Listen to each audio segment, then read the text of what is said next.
Okay, I have to tell you what happened to one of my clients this weekend. She went out with a group of her friends just to like a local pub, and my client was actually driving, so not intending to drink at all. But when she gets there, she decides she's going to have a drink or whatever. But this drink hits her really hard. She's not sure why, but she feels like a little bit tipsy. So one of her friends actually works at that pub. So she just says to her friend, like, do you mind dropping me home at the end of the night? And her friend's like, absolutely not. You'll just have to wait until I finish the shift. And she's like, no problem, I will wait. So the friend finishes work, they get in her car, and she takes her friend to where she's parked because she wants to get something from her car just in case it gets broken into or whatever. They arrive at that car park. It's completely desolate, like nowhere to be seen. They can't hear anyone.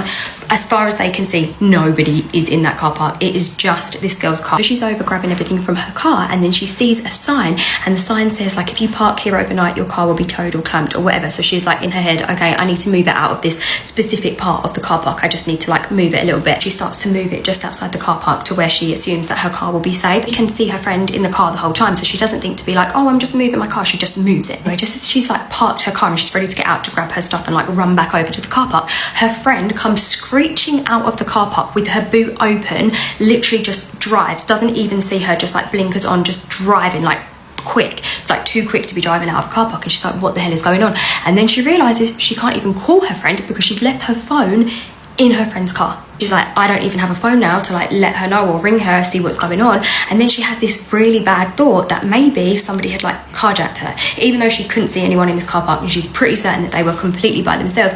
In her mind, she's like, bugger, like what if my friend's still in the car park and like somebody's just driven off with her car? So she walks towards the car park, and she gets there and she's like looking around and she's wondering what to do, and she's wondering, do I just like drive myself home at this point? And that is when she just feels like all of a sudden every hair on her body just stands up, and she's like, I just felt like someone was watching me. Like I just felt the need to just run. And so even though she like was feeling a little bit weird about driving that moment, she just decided like, I need to get out of this situation. And so she drives off. And then when she's a little bit further down the road and she's like back to where it's like lit, because this car park was completely dark, you couldn't see a thing. Anyway, as she gets out to the main road where it's all like lit up, she then sees her friend has been pulled over on the side of the road. And she said like straight away, as soon as she saw her friend, she knew like, this is not the sort of girl to look this scared. Like she looked really worried. Anyway, and also she'd been driving with her boot up, and that is why the police had pulled her over. Her friend had been sitting in that car park like a matter of meters away from her friend, and she'd been scrolling on her phone, and she was like not taking in her surroundings. She was completely distracted by whatever was on her phone.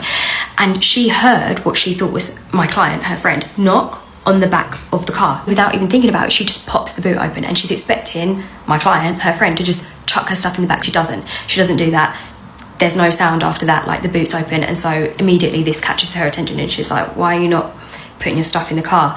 And then she sees my client, her friend, pull out of the car park. And so her first instinct is to just follow her friend out of the car park. She's like, I don't want to be left in this creepy car park by myself. But before she can do that, she has to go and shut the boot because it's like a manual shut. So she jumps out of the car and she goes to shut the boot. And when she gets out there, straight away standing in front of her is a man. He's not saying anything, he's not doing anything, he's just looking straight at her. Instantly, like she knew she was in danger, so rather than get round and shut the boot, she thought, F it, I'm just gonna drive. So she jumps back into the car and she just speeds out. And that's when my client saw her leave with her boot open. And obviously by this point, my client had like turned her lights off, so don't think she would have instantly seen her friend like waiting outside the car park. She probably just thought it was another parked car, I don't know. But so she keeps going, and eventually she sees the police lights, and the police pull her over and they like breathalyze her, ask what's happened. And that is when my client then sees her friend on the side of the road. Immediately, my mind, I was like, do you think somebody maybe slipped something into your drink and that's why you felt so disorientated after one drink and felt like you couldn't drive?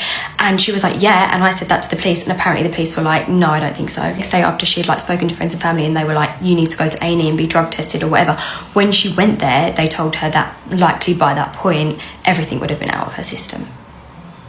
So be safe.